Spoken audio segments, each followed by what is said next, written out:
আচ্ছা ঠিক আছে, আজকে আমাদের এমনিতেও অমরনাথের সেকেন্ড পার্টটা হবে। ফার্স্ট পার্টটা আমি আগের দিন পড়িয়ে দিয়েছিলাম। তো সেকেন্ড পার্ট শুরু করার আগে I want to ask you guys some questions. আমাকে একবার দেখতে হবে না যে তোরা বাড়িতে পড়েছিস কিনা বা তোরা ঠিকঠাক বুঝেছিস কিনা। So my question number 1 is the pros piece Amarnath is taken from কোন বই থেকে নেওয়া হয়েছে?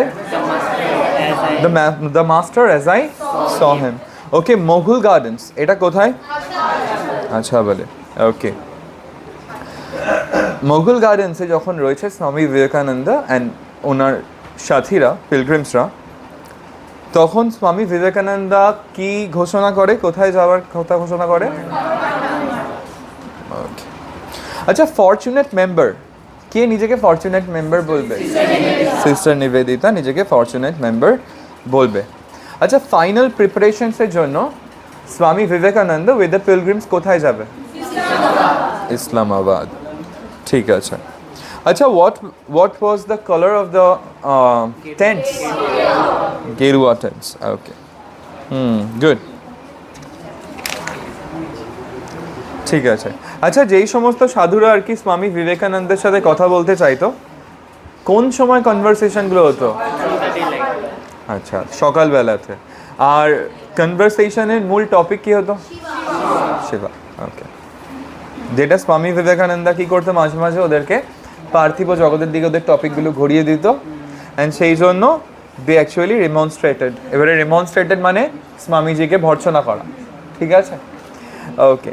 আগের দিন আমরা ওই জায়গাটাও দেখেছিলাম না, যেখানে দেয়ার ওয়াজ কি বলবো, একটা kind of debate going on between Hindu and Muslims among the sadhus. ঠিক আছে, সাধুরা স্বামীজির সাথে ওই হিন্দু অ্যান্ড মুসলিম নিয়ে একটা ডিবেট বা একটা কথা বলার চেষ্টা করে, যেখানে স্বামীজি বেশি প্রোটেস্ট করে না। স্বামীজি এই বিষয় নিয়ে কোনো প্রোটেস্ট করে না। এটা আগের দিন আমাদের অবধি হয়েছিল। ওকে, আচ্ছা, আগের দিন আমি তোদেরকে এটা বলেছিলাম যে তহসিলদার, যে সরকারি কর্মচারী তহসিলদার স্বামীজিদের সাথে যাচ্ছিল, হি ওয়াজ অলসো মুসলিম, অ্যান্ড বা তহসিলদারের যারা সার্ভেন্ট ছিল তারাও মুসলিম। নাও একটা প্যারাডক্স হচ্ছে যে, আচ্ছা প্যারাডক্স একটা ওয়ার্ড আছে, ঠিক আছে, তোদেরকে আমি এখনই পড়াবো। প্যারাডক্স মানে হচ্ছে প্রচলিত যে মত, সেই মতের বিপরীত মত। মানে প্রচলিত মত কি, আমরা সাধারণত দেখি যে যেটা হিন্দু টেম্পলস হয়, সেই হিন্দু টেম্পলসে যারা ঘুরতে যাবে বা যারা দেখতে যাবে তারা কি হবে? তারা হিন্দু হবে, রাইট? মুসলিম টেম্পল মানে মুসলিম যদি মস্ক হয় সেক্ষেত্রে কারা যাবে? মুসলিমরা যাবে। এবারে খুব রিয়ার ইনস্ট্যান্স আমরা দেখতে পাই যেখানে হিন্দুদের মন্দিরে কারা যাচ্ছে? মুসলিমরা যাচ্ছে, বা মুসলিমদের মন্দিরে হিন্দুরা যাচ্ছে। এই যে এই অমরনাথ, এইখানে কিন্তু এরকম একটা প্যারাডক্স আমরা দেখতে পাবো। Let's read the piece. দেখ বলছে, but as he told the tale of his warm discussions, Swamiji আর কি সাধুদের সাথে যে সমস্ত কথা হয়েছে সেই কথাগুলো পরবর্তীকালে কাদেরকে শোনাচ্ছে? স্বামীজির সাথে যারা পিলগ্রিমসরা রয়েছে এবং নিজের স্পিরিচুয়াল ডটার কে বাই দেবে? স্বামীজি সিস্টার নিবেদিতা। এবারে এদেরকে স্বামীজি পরে এসে গল্পগুলো শোনাচ্ছে যে জানো আজকে সাধুদের সাথে আমার এই কথা হলো, ওই কথা হলো।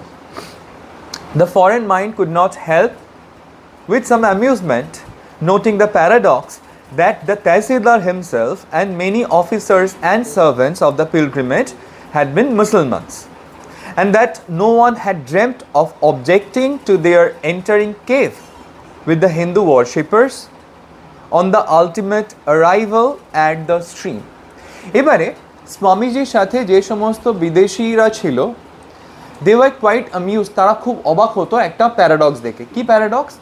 যে আমরা তীর্থ করতে যাচ্ছি কোথায়? অমরনাথে তীর্থ করতে যাচ্ছি, যেটা একটা হিন্দু পিলগ্রিমেজ।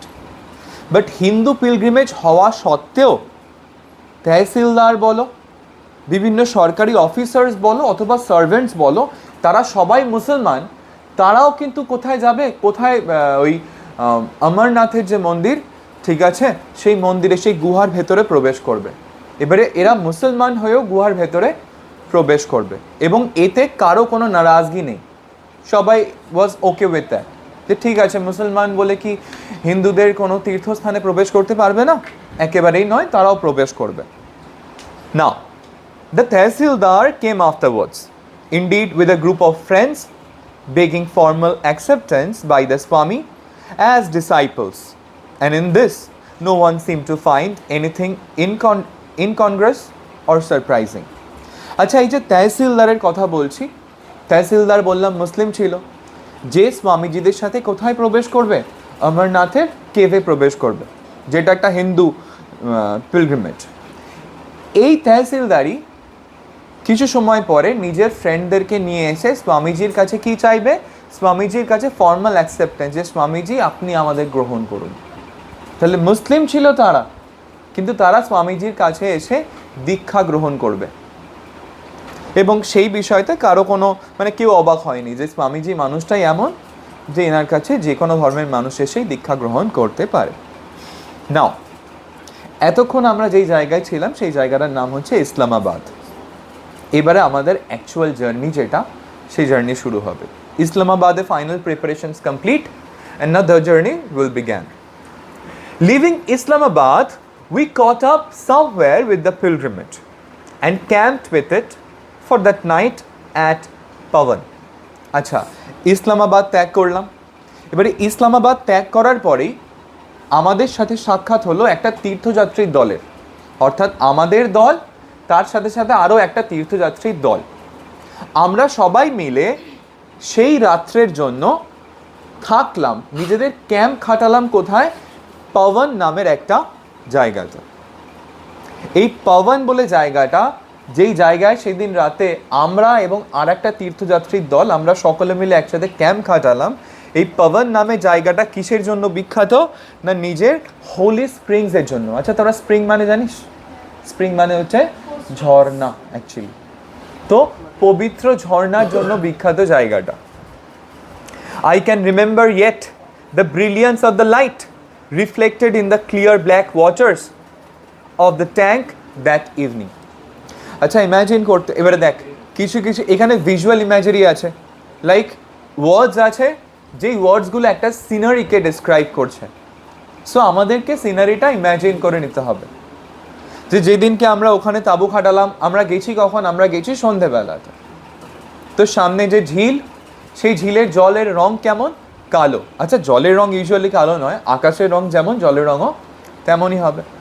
তো এই ঝিলের রং কালো, ঝিলের যে জল সেই জলটা কালো, এবং সেই কালো জলের রিফ্লেকশন হচ্ছে লাইটের, তার মুন লাইট, চাঁদের যে আলো, কালো জল, সেই জলে চাঁদের আলোর রিফ্লেকশন হচ্ছে। And it was a beautiful scene, ভীষণ সুন্দর একটা দৃশ্য। And throngs of pilgrims proceeding in little groups from shrine to shrine. এবং আমরা দেখছি যে ছোট ছোট পিলগ্রিমসদের যে দল, তারা একটা মন্দির থেকে আর একটা মন্দিরে আনাগোনা করছে। তাহলে প্রথম রাত্রেবেলায় কোয়েশ্চেন আসে, প্রথম রাত্রেবেলায় এরা কোথায় স্টে করেছিল?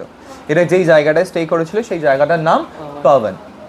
এবং সেই যে জায়গাটা পাওয়ান, এই পাওয়ান জায়গাটা বিখ্যাত কিসের জন্য ছিল? হোলি স্প্রিংসের জন্য বিখ্যাত ছিল। এখানকার যে ঝিল, সেই ঝিলের জলের রং কালো, ব্ল্যাক। এবারে ব্ল্যাক অ্যাজ ইন যে জলের রং তো কালো হয় না, it is the reflection of the sky which we can see or which is visible. এবং সেই যে ব্ল্যাক ওয়াটার, তার মধ্যে is the reflection of the moon. এবং এইটা একটা ভীষণ সুন্দর সিনারি। এবং এর মধ্যেই পিলগ্রিমসদের ছোট ছোট দল, এরা এক মন্দির থেকে আর এক মন্দিরে এই পাওয়ানেই ঘুরে বেড়াচ্ছে। Now you can see black water and the reflection of the moonlight in the water. দেখ কিছুটা সুন্দর দৃশ্য তোদেরকে আমি দেখাতে পারি, অ্যান্ড যারা অনলাইনে ক্লাস করে তারা দেখতে পাবে না, by the way I am sorry for that. Now isn't it beautiful? এটা কি সুন্দর দেখতে লাগছে না বল? ইমাজিন করতে পারছিস যে এর চারিপাশে কিছু মন্দির আছে এবং ছোট ছোট পিলগ্রিমসদের দল এক মন্দির থেকে আর এক মন্দিরে ঘুরে বেড়াচ্ছে। So it's a beautiful scenery. Next, তাহলে আমাদের পাওয়ানের গল্প শেষ, পাওয়ানে থাকা শেষ। এরপরে অ্যাট পেহেলগাঁও, এবারে এই যে জায়গাটা, এই জায়গাটার নাম উই ক্যান সে পেহেলগাঁও, ঠিক আছে? So at Pahalgam, the village of the shepherds, the camp halted for a day. এরপরে আমরা একদিনের জন্য যেই জায়গায় থাকলাম, দেখ একদিনে তো অমরনাথ যাওয়া যাবে না, আমাদেরকে মাঝে মাঝে হল্ট নিতে হবে। প্রথম রাতের halt was at Pawan. Now next দিন আমরা পুরো দিনটা যেই জায়গায় থাকবো সেই জায়গাটার নাম হচ্ছে পেহেলগাঁও। এই জায়গাটাকে বলা হয় the village of the shepherds, মেষপালকদের গ্রাম। একেবারে পাহাড়ি উপত্যকার মধ্যে একটা গ্রাম, মানে ইউ ক্যান ইম্যাজিন এমন যে দুটো পাহাড় এবং দুটো পাহাড়ের মাঝখানে যে গিরিখাত, সেই গিরিখাতের মধ্যে একটা ছোট্ট গ্রাম, ভীষণ সুন্দর। নিজেকে ইম্যাজিন করে নিতে হবে। By the way, so as I was saying, যে এই লাইনটা তোদের অন্যতম সব থেকে বেশি গুরুত্বপূর্ণ লাইন, সেটা হচ্ছে স্বামীজি নিজের একাদশী কোথায় পালন করেছিল। So at Pahalgam, the village of the shepherds, যেমনটা আমি বললাম যে পেহেলগাঁও কিসের ভিলেজ না, শেফার্ডসদের ভিলেজ বা মেষপালকদের village. The camp halted for a day, এই পেহেলগাঁওতে কদিনের জন্য ক্যাম্প করা হয়েছিল? একটা গোটা দিনের জন্য। টু কিপ একাদশী, একাদশী পালন করার জন্য। আচ্ছা, তোরা একাদশী কি জানিস? একাদশী কি বলতো? যেই সময় উপোস করতে হয়। এক্স্যাক্টলি। তোদের যদি কোয়েশ্চেন আসে স্বামীজি কোথায় একাদশী পালন করেছিল, ইউ শুড আন্ডারস্ট্যান্ড পেহেলগাঁওতে। It was a beautiful ravine flowed for the most part with sandy islands. আচ্ছা, জায়গাটা কেমন? জায়গাটা হচ্ছে এমন যে একটা পাহাড়ি উপত্যকা, এবং সেই পাহাড়ি উপত্যকার মধ্যে ছোট ছোট বালির দ্বীপ। আচ্ছা, বালির দ্বীপ কেন? ইমাজিন যে পাহাড়ি যে নদী, সেই নদী যখন বয়ে চলেছে, পাহাড়ি নদী তো আর নিজে শুধু জল বয়ে চলবে না, সেই জলের সাথে সাথে পেবলস অর্থাৎ ছোট ছোট নুড়ি পাথর বয়ে চলবে। এবারে সেই ছোট ছোট নুড়ি পাথরগুলো কিছু কিছু জায়গায় জমা হয়ে না ছোট্ট দ্বীপ সৃষ্টি করবে। ঠিক সেরকম একটা scenery. In the payable bed of mountain stream, যেমন আমি বললাম যে পাহাড়ি উপত্যকা, সেই উপত্যকায় নদী বয়ে চলেছে এবং নদীর মধ্যে রয়েছে পেবলস। সেই পেবলসগুলো জমে জমে ছোট ছোট দ্বীপের সৃষ্টি করেছে। The slopes about it were dark with pine trees. আচ্ছা, পাহাড়ের যে গাগুলো, পাহাড়ের ঢালগুলো অন্ধকার হয়ে রয়েছে। কিসে অন্ধকার রয়েছে না, পাইন গাছের ছাওয়ায়। বাহ। Over the mountain at its head was seen at sunset the moon not yet full. আচ্ছা, সূর্যাস্তের সময় যখন সূর্যাস্ত হচ্ছে, তখন পাহাড়ের যখন উপরের দিকে তাকাচ্ছি, তখন চাঁদ দেখা যাচ্ছে। পাহাড়ের উপরে চাঁদ, যদিও এটা পূর্ণিমার চাঁদ নয়, বা পুরো গোটা চাঁদটা দেখা যাচ্ছে না basically. Now, it was the scenery of Switzerland or Norway at their gentlest and loveliest. জায়গাটাকে দেখে মনে হচ্ছে এই যেন ভারতবর্ষের কোনো জায়গা নয়। দেখে মনে হচ্ছে এত সুন্দর পাহাড়ি উপত্যকা, তার মধ্যে নদী বয়ে চলেছে, নদীর সেই পেবলসগুলো বয়ে চলেছে, সেই পেবলসগুলো জমে ছোট ছোট দ্বীপ তৈরি করেছে, এবং পাহাড়ের গায়ে পাইন গাছের ছায়া, এবং পাহাড়ের উপরে যখন সূর্যাস্তের সময় তাকাচ্ছি, তখন আমি দেখছি যে কিছুটা চাঁদের অংশ দেখা যাচ্ছে। এবং এমন সুন্দর দৃশ্য দেখে মনে হচ্ছে আমরা হয়তো নরওয়ে বা সুইজারল্যান্ডে রয়েছি, নরওয়ে বা সুইজারল্যান্ডের সুন্দর দৃশ্য দেখছি। Here we saw the last human duelling, এবং এইখানেই দেখ, পাহাড়ে ওঠার আগে এইখানেই শেষ মানুষের বসতি। এরপরে আর কোনো মানুষ থাকে না কোথাও, লাস্ট মানুষ এই পেহেলগাঁওতেই থাকে। এইখানে আমরা কি দেখেছি? এখানে আমরা দেখেছি আ ব্রিজ, একটা ছোট ব্রিজ দেখেছি, আ ফার্ম হাউস, এছাড়া দেখেছি ফার্ম হাউস মানে খামার বাড়ি, উইথ ইটস প্লাউড ফিল্ডস। খামার বাড়ি যখন রয়েছে, চাষের জমিও থাকবে। And a few seater huts, এবং এছাড়া আমরা দেখেছি ঘাস দিয়ে তৈরি কুড়ে ঘর। বেসিক্যালি এখানে ডেয়ারি প্রোডাক্টস তৈরি হয় কুড়ে ঘর। And here on a grassy knoll, when the final march began, we left the rest of our party encamped. আমরা এইখান থেকে, এই পেহেলগাঁও থেকে এবারে পাহাড়ি পথে যাওয়া শুরু করব, এবং আমাদের দলের বেশ কিছু জন, যাদেরকে আমরা ওই পাওয়ানের আগে মিট করেছিলাম, একটা তীর্থযাত্রী, ওরা এখানেই থেকে গেল, ওরা আর আমাদের সাথে পাহাড়ে উঠবে না। এবার এই যে এই সিনটা, let's see if we can see the scene now. Pine trees দেখতে পাচ্ছ পাহাড়ের গায়ে, অ্যান্ড জায়গাগুলো was kind of shadowy, and দেখো তার মাঝখানে নদী বয়ে যাচ্ছে, অ্যান্ড এই যে ছোট ছোট পাথরগুলো দেখছো এগুলোকে কি বলা হয়? এগুলোকে বলা হয় পেবলস, রাইট? সো এগুলো হচ্ছে পেবলের বেড। এবং এইখানেই দেখো ওই পাহাড়, দূরে যে পাহাড় দেখতে পাচ্ছ, ইমাজিন করো যখন সন্ধে নামবে তখন ওই পাহাড়ের উপরে আমরা চাঁদের কিছুটা অংশ দেখতে পাবো। সো দেখে মনে হচ্ছে না যেন ভারতবর্ষের কোনো জায়গা, যেন মনে হচ্ছে নরওয়ে বা সুইজারল্যান্ডের কোনো জায়গা। দেখো আমি চেষ্টা করেছি যে এক তো তোরা ইম্যাজিন করে দেখতে পাবি, বাট স্টিল অনেক রিসার্চ করে কিছু ছবি বার করেছি সো দ্যাট তোদের ইম্যাজিনেশনে একটু কালার আমি দিয়ে দিতে পারি। পবন কেমন দেখতে, আই গেস তোরা বুঝতে পেরেছিস। পেহেলগাঁও কেমন দেখতে, আই গেস তোরা বুঝতে পেরেছিস। এবং পেহেলগাঁও সম্পর্কে আমরা একটা খুব ইম্পর্টেন্ট জিনিস জানলাম যে এখানেই কিন্তু মানুষের শেষ বসতি। এরপরে যে রাস্তাটায় আমরা উঠতে চলেছি সেই রাস্তায় কিন্তু আর কোনো মানুষ থাকার যোগ্য নয়। শেষ মানুষ থাকার যোগ্য স্থান এই পেহেলগাঁও। নেক্সট, এরপরে যে জায়গাটা, এটার আমি নাম দিয়েছি পাহাড় আরোহণ, পাইন বন আর বরফের নদী। কেন নাম দিয়েছি দেখ, through scenes of indescribable beauty. আচ্ছা, ইনডেসক্রাইবেবল কথাটার মানে কি? যেই বিউটি, যেই সৌন্দর্যের বর্ণনা দেওয়া যায় না। দেখ আমি তোদেরকে কেন ছবি দেখাচ্ছি, আমি তোদেরকে ছবি দেখাচ্ছি এই কারণেই যে তোদের মাইন্ডটা মেবি অতটা ইম্যাজিনেটিভ নাই হতে পারে। লাইক আমার মাইন্ডও অতটা ইম্যাজিনেটিভ নয় যে একেবারে চোখ বন্ধ করলে আমিও সিস্টার নিবেদিতার মতো কাশ্মীরের ওই ওয়াদিতে পৌঁছে যাব, এমনটা তো পসিবল নয়। তাই বলছে ওয়ার্ডস বর্ণনা দিতে পারে না এমন সৌন্দর্য।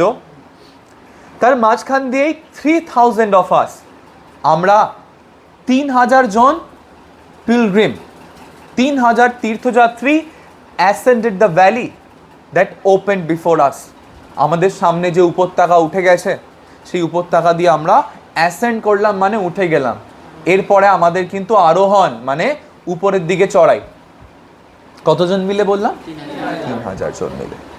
দ্য ফার্স্ট ডে, আরোহণের প্রথম দিন, আমরা এখন পাহাড়ে আরোহণ করছি। আরোহণের প্রথম দিন we camp in a pine wood. আমরা কোথায় ক্যাম্প খাটালাম? পাইন গাছের জঙ্গলে। প্রথম দিন একদিনেই উঠতে পারবো না একেবারে, উই নিড টাইম। তো আরোহণের প্রথম দিন আমরা পাইন গাছের জঙ্গলে ক্যাম্প খাটালাম। The next we had passed the snow line and pitched our tents beside a frozen river. এবারে দেখ যেই পাহাড়ে তুষার পড়েছে, দেখ পাহাড়ের একেবারে নিচ অব্দি তুষার পড়ে না।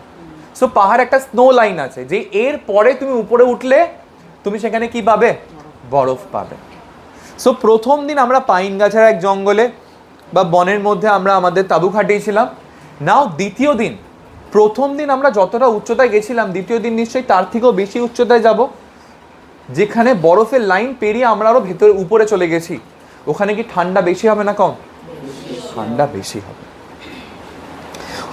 And pitched our tents beside a frozen river. আমরা একটা জমে যাওয়া নদী, সেই নদীর পাশে নিজেদের তাঁবু টাঙালাম। তাহলে প্রথম দিন যেহেতু একটু তলায় ছিলাম তাই জন্য পাইন উডে আমরা আমাদের তাঁবু টাঙিয়েছিলাম। সেকেন্ড দিন যেহেতু আমরা বরফের লাইনটাকে অতিক্রম করে আরও উপরে উঠে গেছি, আমরা কোথায় নিজেদের তাঁবু টাঙালাম? না একটা বরফ জমা নদীর পাশে। The night, the great camp fire was made of Juniper. আচ্ছা, সেই দিন রাতে, যেদিনকে আমরা ওই তুষার লাইন পেরিয়ে উপরে গিয়ে ফ্রোজেন লেকের পাশে আর কি, ফ্রোজেন রিভারের পাশে যেদিনকে আমরা তাঁবু টাঙালাম, সেই দিন রাতে আমরা বিশাল ক্যাম্প ফায়ার জ্বালিয়েছিলাম। তোরা ক্যাম্প ফায়ার কি জানিস তো? হ্যাঁ। এবং কি কাঠ দিয়ে জ্বালিয়েছিলাম? There is a special kind of কাঠ, অ্যাকচুয়ালি গাছ, সেই গাছের গুড়ি, যেটার নাম হচ্ছে জুনিপার। এবারে জুনিপার খুব বিখ্যাত কেন না, যেহেতু আমরা অনেক উপরে আছি, বরফিলা জায়গা, তাহলে কাঠ তো একেবারে শুকনো হবে না। জুনিপার কিন্তু কাঁচা অবস্থাতেও জ্বলে। এবং জুনিপারের আরও একটা বিশেষ জিনিস হচ্ছে জুনিপারের খুব সুন্দর স্মেলও হয়। তো এই জুনিপার কাঠ দিয়ে আমরা বিশাল বড় ক্যাম্প ফায়ার জ্বালিয়েছিলাম। আজকে তো ক্যাম্প ফায়ার জ্বালিয়ে নিচ্ছি, কিন্তু কালকে থাকবো আমরা আরো উপরে, তখন কি হবে? Let's see. That night the great camp fire was made of Juniper. The next evening, এর পরের সন্ধ্যাবেলাতে, at still greater heights, the servants had to wander many miles in search of this scanty fuel. পরের দিন সন্ধ্যাবেলাতে তো আবার camp fire জ্বালাতে হবে, কিন্তু আর Juniper কাঠ, তো এবারে আরও বেশি ঠান্ডা, তো যত উপরে যাবো তত বেশি ঠান্ডা। সেদিনকে আমাদের যারা চাকর ছিল, অর্থাৎ আমাদের যারা হেল্পার ছিল, তাদেরকে বহু মাইল ঘুরতে হয়েছিল এই দুর্লভ কাঠ সংগ্রহ করার জন্য। Now can you see the images? সবাই প্রথমে লেফট হ্যান্ড সাইডে যে ইমেজটা দেখতে পাচ্ছ, সেই ক্যাম্পটা was in the pine wood, right?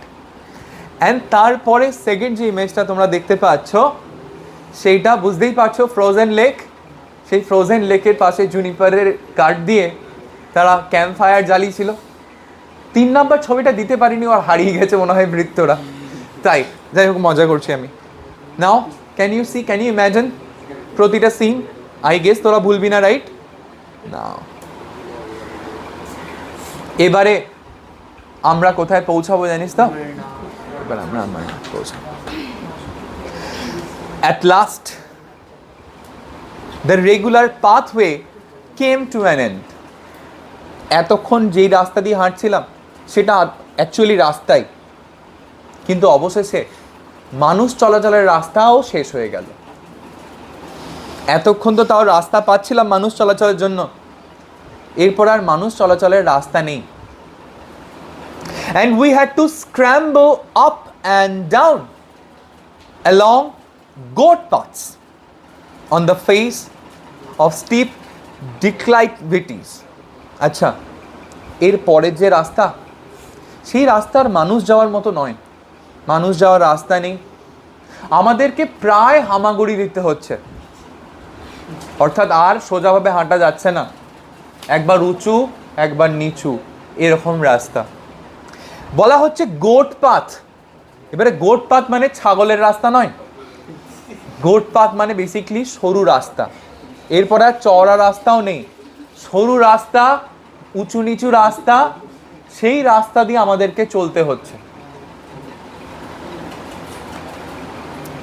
till we reached the boulder strewn gorge in which the cave of Amarnath situated. এবং এরপরে এরকম রাস্তা দিয়ে পেরিয়ে আমরা একটা গিরিখাতে এসে পৌঁছালাম, যেই গিরিখাতে অনেক পাথর রয়েছে, পাথরে ভরা এক সংকীর্ণ রাস্তা। আমি আগে একটু ইমেজটা দেখিয়ে দিই। নাও রাইট হ্যান্ড সাইডে দেখতে পাচ্ছ সংকীর্ণ রাস্তা। চলে আসি, আবার আরেকবার পড়ে নি। At last the regular pathway came to an end. অবশেষে কি হলো? মানুষ চলাচলের রাস্তা কিন্তু শেষ। And we had to scramble up and down along the goat paths on the face of steep declivities. এবার আমাদের খাড়া পাহাড় চড়াই করতে হবে। Till we reach boulder strewn gorge. এবং তারপরে সংকীর্ণ প্রবেশ পথ, যেমন আমি দিয়েছি খাড়া পাহাড় চড়াই করতে হবে, আর তারপরে এরকম সংকীর্ণ প্রবেশ পথ। হ্যাঁ, মানে আমি বরফ পাইনি।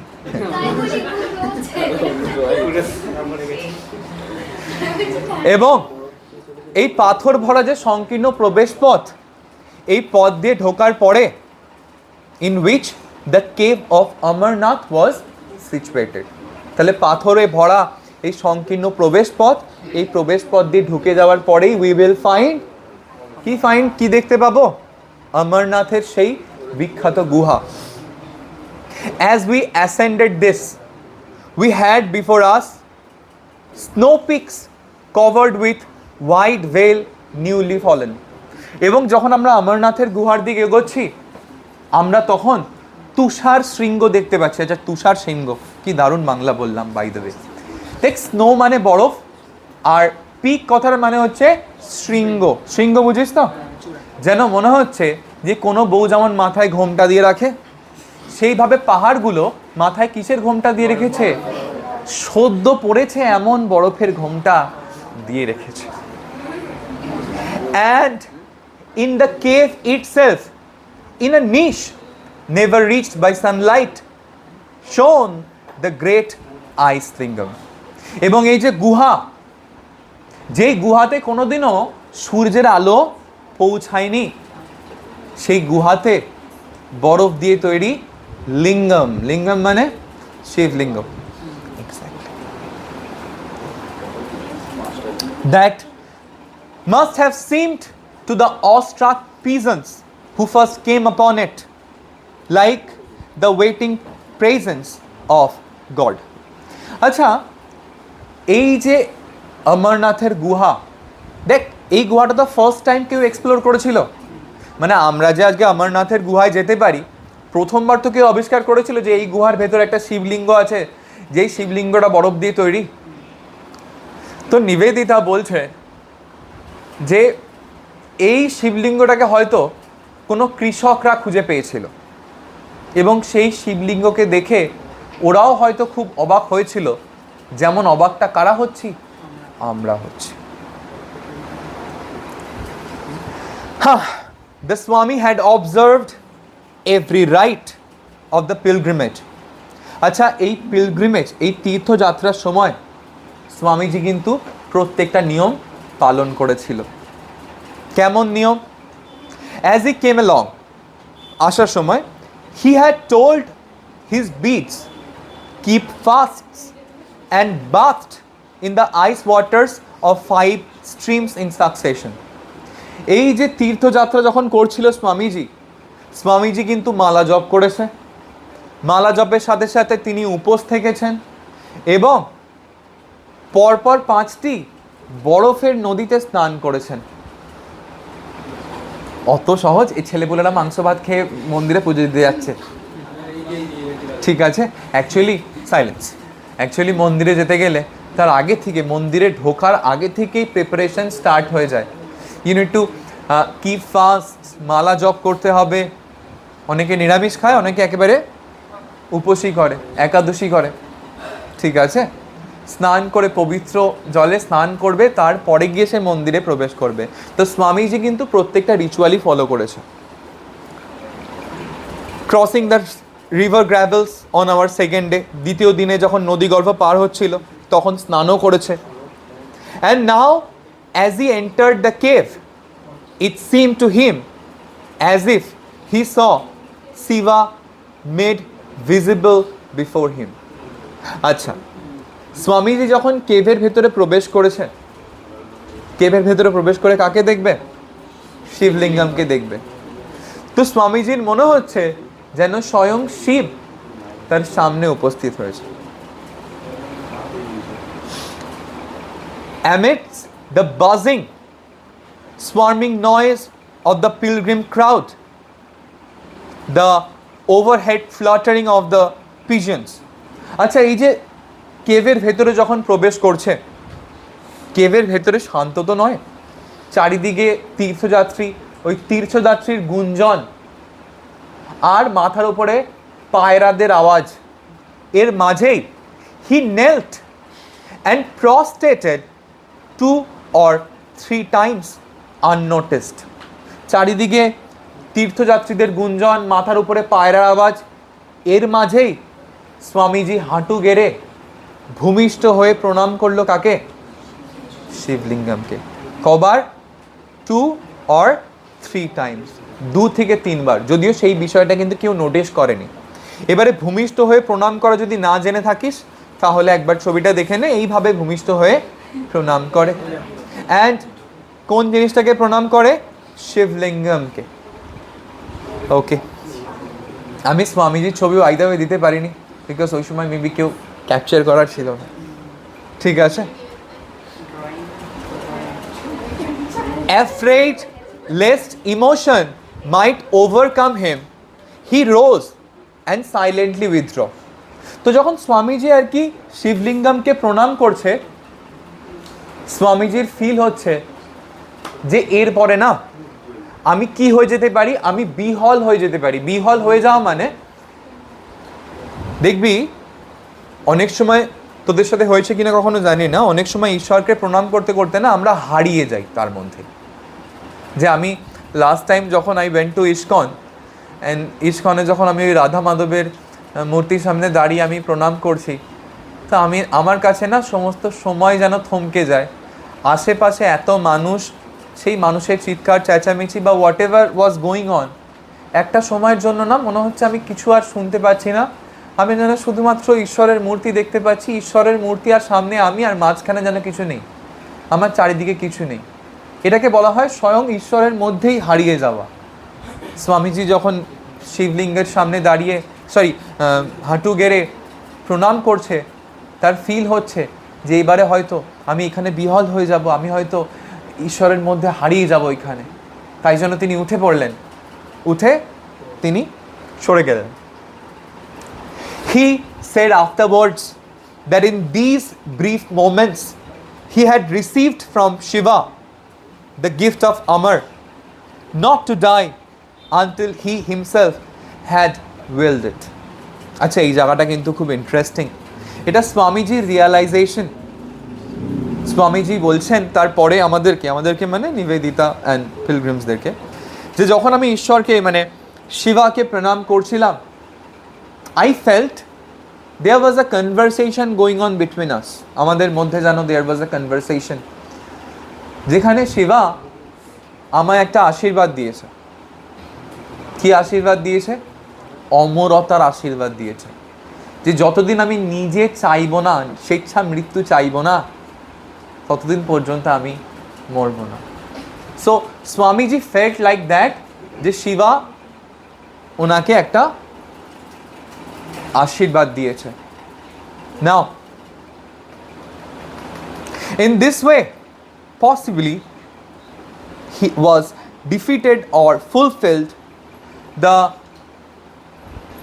presentiment which had haunted him from childhood, that he would meet with death in a Shiva temple amongst the mountains.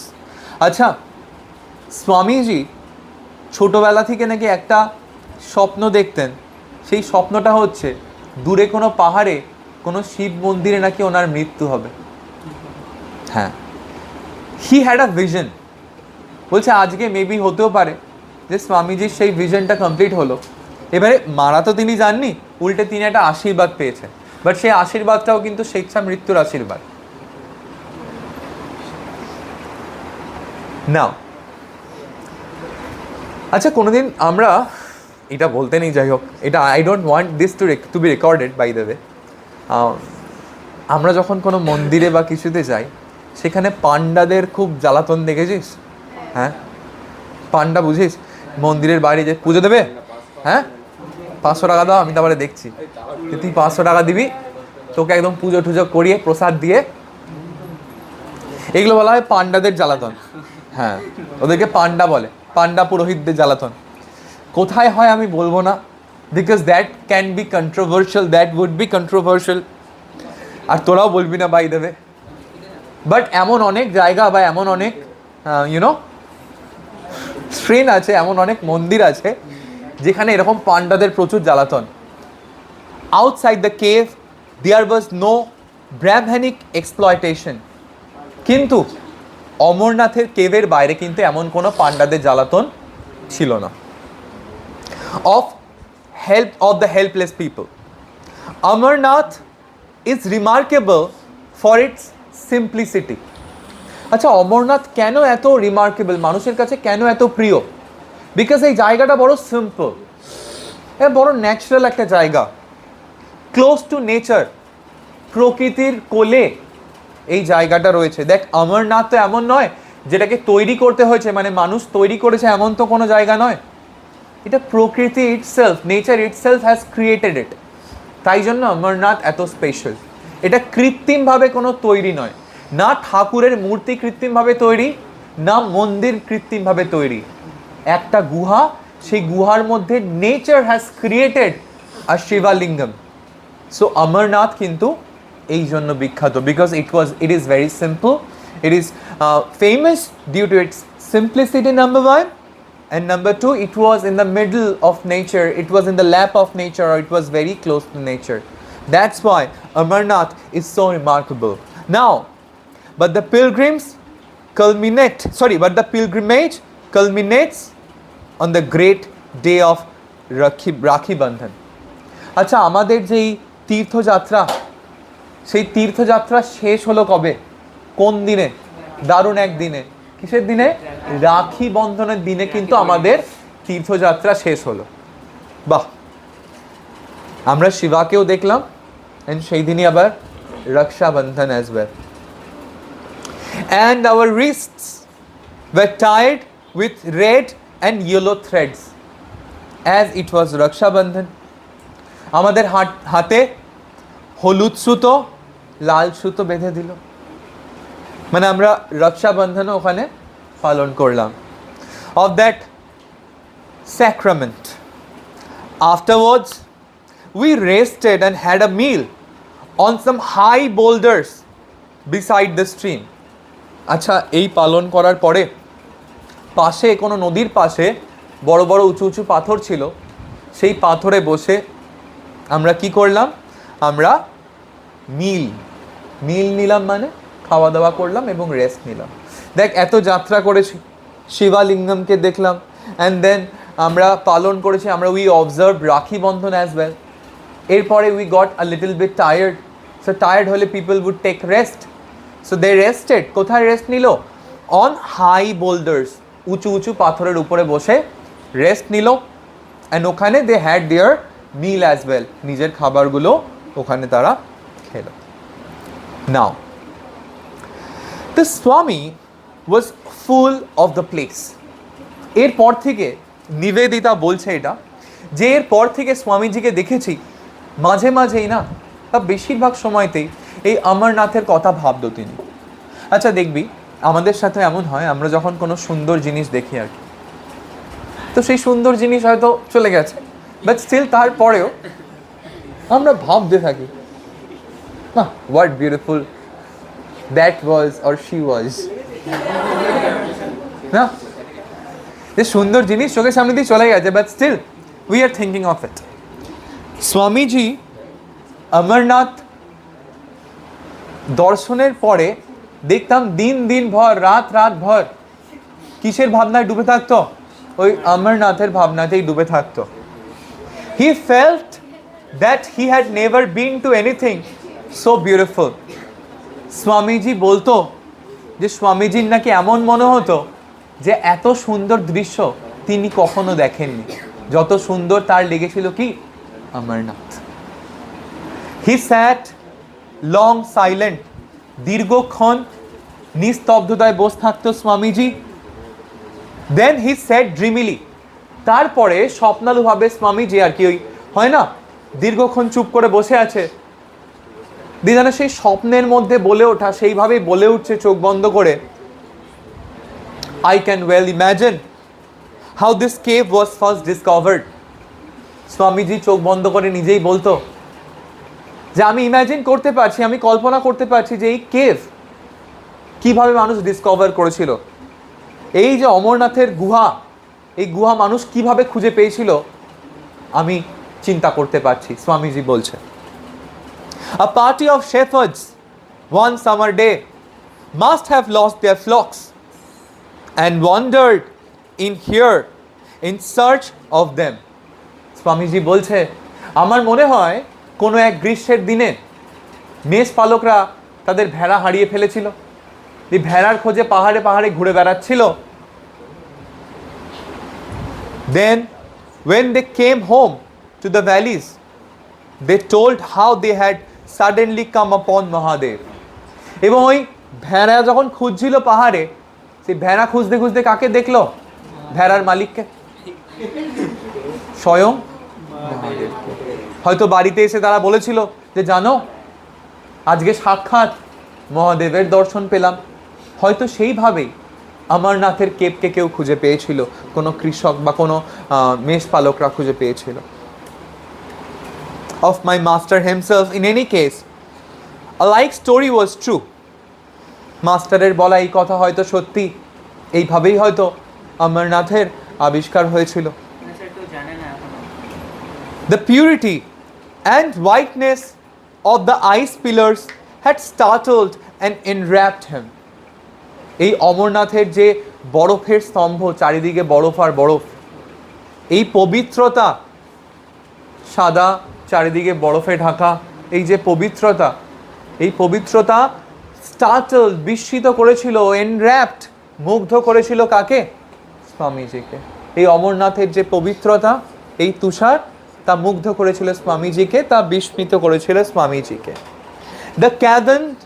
The cavern had revealed itself to him as the secret of Kailash. Swamiji যখন অমরনাথের গুহাগুলো দেখছে, তখন স্বামীজির মনে হচ্ছে এই গুহাগুলোতেই কৈলাস পর্বতের গোপন রহস্য লুকিয়ে আছে। আচ্ছা, তারা কৈলাস পর্বতের নাম শুনেছিস বাই দ্য ওয়ে? কৈলাস কিসের জন্য ফেমাস? কার বাসস্থান? ওখানে কে থাকে? শিবা থাকে। অ্যান্ড কৈলাস আসলে বলতে গেলে শেষ হবে না ক্লাস। কেন না, কৈলাসে প্রচুর সিক্রেট আছে। সব থেকে বড় সিক্রেট এটাই যে বলা হয় কৈলাস পর্বতে কেউ উঠতে পারে না, উইচ ইজ ভেরি ট্রু। কৈলাসের অল্টিটিউড কিন্তু মাউন্ট এভারেস্টের মতো অত উঁচু নয়, বাট স্টিল ওখানে কেউ নাকি উঠতে পারে না। ইভেন কি এমনও শুনেছি যে ওখানে উঠলে মানুষের এইজিং প্রসেসটা ফাস্ট হয়ে যায়, লাইক চুলদাড়ি তাড়াতাড়ি বাড়তে শুরু করে, নখ তাড়াতাড়ি বাড়তে শুরু করে, মানুষের বয়স হতে শুরু করে। এবং কৈলাস সম্পর্কে কিন্তু আরও অনেক স্পিরিচুয়াল ফ্যাক্টস রয়েছে, সত্যিই রয়েছে। এবং সেই জন্য কৈলাসকে কেউ এক্সপ্লোর করতে পারে না, বাট মনে করে যে কৈলাস পর্বতের উপরে দেয়ার ইজ আ সিভিলাইজেশন, একটা অন্য সভ্যতা রয়েছে। এবং কৈলাস পর্বতের উপরে বাস করে কে? স্বয়ং মহাদেব। এবারে দেখ, আমরা তো কেউ কোনোদিন কৈলাসকে এক্সপ্লোর করিনি, সেই জন্য উই ডু নট নো। আমাদের কাছে কৈলাস ইজ আ সিক্রেট, একটা গোপন জায়গা। স্বামীজি যখন অমরনাথের কেভগুলো দেখছে না, তখন স্বামীজির মনে হচ্ছে এই কেভগুলোতেই নিশ্চয়ই কৈলাসের সেই সিক্রেটগুলো লুকিয়ে আছে, যে আমরা এই কেভগুলো এক্সপ্লোর করলেই হয়তো কৈলাসের সেই সিক্রেটগুলোকে জানতে পারবো। Swamiji felt that. Yes, so এইখানে বলছে, and for the rest of his life he cherished the memory of how he had entered a mountain cave. স্বামী বিবেকানন্দা এর পরে সারাটা জীবন ধরে এই যে মেমরিটা, কিসের মেমরি? অমরনাথে তিনি কিভাবে প্রবেশ করেছিলেন বা অমরনাথে কিভাবে গেছেন, এই মেমরিটাকে চেরিশ করেছেন। চেরিশ করা মানে কি? নিজের মনে লালন পালন করা। অর্থাৎ সারা জীবন তিনি মনে রেখেছেন যে কিভাবে তিনি অমরনাথ ভিজিট করেছিলেন। অ্যান্ড শুধু কি অমরনাথ ভিজিট করেছিলেন, অমরনাথে তিনি কার ফেস টু ফেস হয়েছিলেন? How he came face to face with Lord Shiva. So এই যে মেমরিটা, how he went to Amarnath, এই মেমরিটা, how he came face to face with Shiva, এই মেমরিগুলো কিন্তু স্বামীজি এরপরে সারাটা জীবন নিজের মনের মধ্যে লালন পালন করেছিলেন, চেরিশ করেছিলেন। Now I will give you guys some MCQs, যেগুলো তোদেরকে সলভ করে আমাকে দেখাতে হবে। That's all, thank you.